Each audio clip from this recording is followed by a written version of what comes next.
పరమాత్మకు నమస్కరించుకుంటూ త్రైత సిద్ధాంత భగవద్గీతలోని క్షేత్రజ్ఞ విభాగ యోగము అనే అధ్యాయములో 23వ శ్లోకము గురించి తెలుసుకుందాము.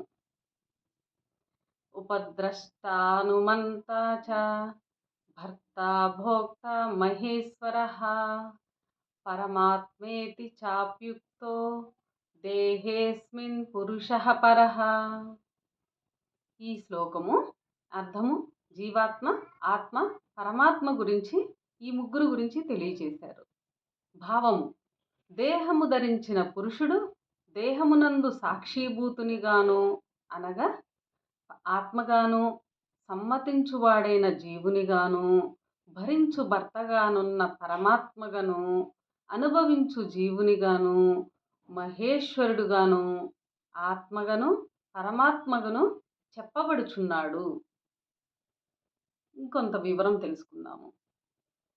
శరీరమునందు శరీరము కంటే వేరైన పరమాత్మ, శరీరమునందే శరీరము కంటే వేరైన పరమాత్మ శరీరములో 3 విధములుగా ఉంటూ అనేక విధములుగా పిలువబడుచున్నాడు.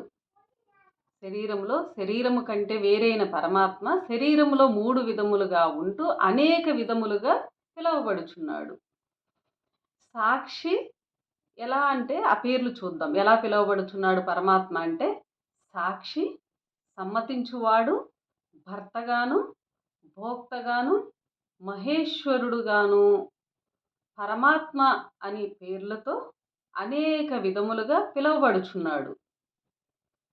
పరమాత్మ శరీరములో జీవాత్మ, ఆత్మ, పరమాత్మగా ఉంటూ వేరువేరు పాత్రలు వహిస్తూ అనగా వేరువేరు పాత్రలను పోషిస్తూ అనేక విధములుగా పిలువబడుచున్నాడు. ఉన్నది ఒక్కడే అయినా, ఇక్కడ ఉన్నది ఒక్కడే పరమాత్మ అయినా కూడా విభజన ద్వారా 3గా ఉంటూ కార్యరూపమైన తంతు నడిపిస్తున్నాడు. ఉన్నది ఒక్కడే అయినా 3 విధములుగా ఉంటూ కార్యరూపమును అనే తంతును నడిపిస్తున్నాడు పరమాత్మ ఒక్కడే. ఈ శ్లోకము ఇంతటితో సమాప్తము. అందరికీ నమస్కారము.